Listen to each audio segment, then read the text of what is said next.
Assalamualaikum warahmatullahi wabarakatuh. Selamat malam, saya Agni Tri Pratiwi, NIM 2210114880 dari kelas 03 TPLK 001 akan menyampaikan sedikit materi tentang media transmisi beserta dengan pengalaman saya membuat kabel UTP straight.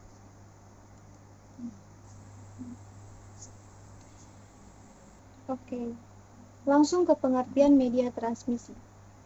Media transmisi adalah saluran antara pemancar atau pemberi sinyal data dan penerima data. Saluran tersebut menjadi penghubung data yang dikirim dari satu tempat ke tempat yang lain.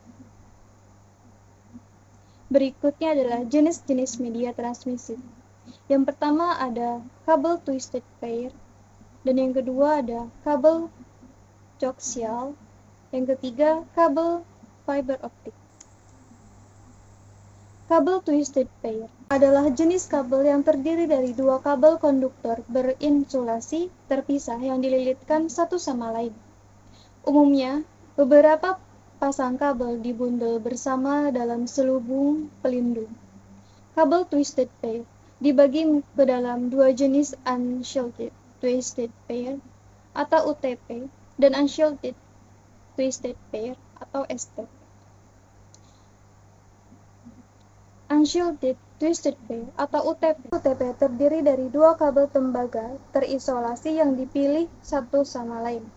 Jenis kabel ini memiliki kemampuan untuk memblokir interferensi dan tidak bergantung pada pelindung fisik. Kabel ini digunakan untuk telepon. Dan yang kedua adalah kabel STP. Jenis kabel ini terdiri dari pelindung khusus atau penutup jalinan tembaga atau pelindung foil untuk memblokir gangguan eksternal. Kabel ini sering digunakan dalam Ethernet berkecepatan data tinggi. Selain itu, dipakai pada saluran telepon. Berikut adalah gambar dari kabel UTP dan STP. Yang kedua adalah kabel coaxial. Kabel coaxial adalah kabel yang memiliki penutup plastik luar yang berisi lapisan insulasi yang terbuat dari PVC dan dua konduktor paralel masing-masing memiliki penutup pelindung terinsulasi yang terpisah.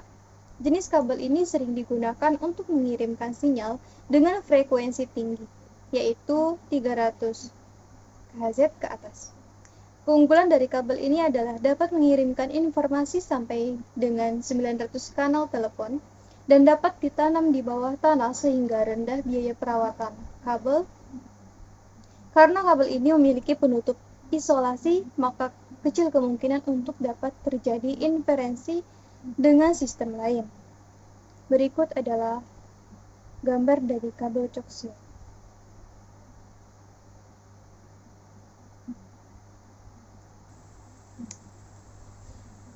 Selanjutnya adalah kabel fiber optik.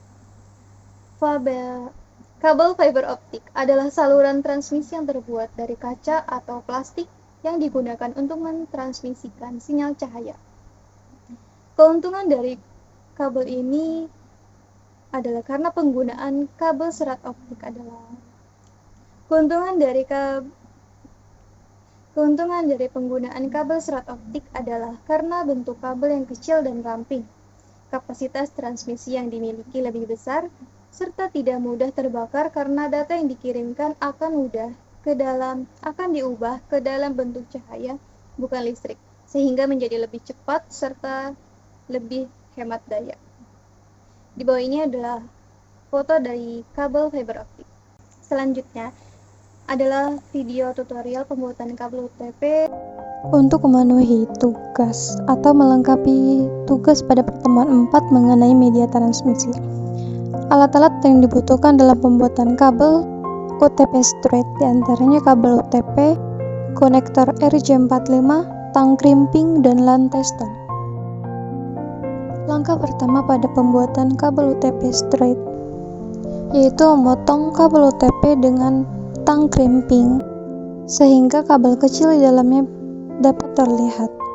Tetapi ingat, jangan sampai putus ya, atau rusak. Jika rusak atau putus, kalian harus mengulanginya kembali. Setelah kabel bagian luar berhasil terpotong, Pisahkan kabel-kabel tersebut dari pilinannya. Kemudian potong bagian tengah-tengah kabel tersebut, yaitu plastik yang berada di tengah-tengah, sehingga hanya menyisakan kabel-kabel kecil yang sudah terpisah dari pilinannya. Setelah terpisah dari pilinannya, kalian harus mengurutkan warna sesuai warna yang telah ditentukan dalam pembuatan kabel UTP straight, yaitu putih oranye, putih hijau, biru, putih biru, hijau, putih coklat. Setelah disusun, masukkan kabel UTP tersebut ke dalam konektor RJ45. Pastikan untuk memasukkan kabel UTP tersebut ke dalam RJ45 sehingga sampai ujung konektor tersebut. Langkah selanjutnya yaitu masukkan kabel UTP yang telah dimasukkan ke dalam konektor. Kemudian pasangkan kepada tang krimping lalu jepit sehingga kedua sisi kabel tersebut tersegel dengan rapi dan kencang. Langkah terakhir pada praktik kali ini adalah memasukkan kabel UTP yang telah siap kepada LAN tester. Pastikan LAN tester tersebut menyala semuanya dan menyala secara berurut.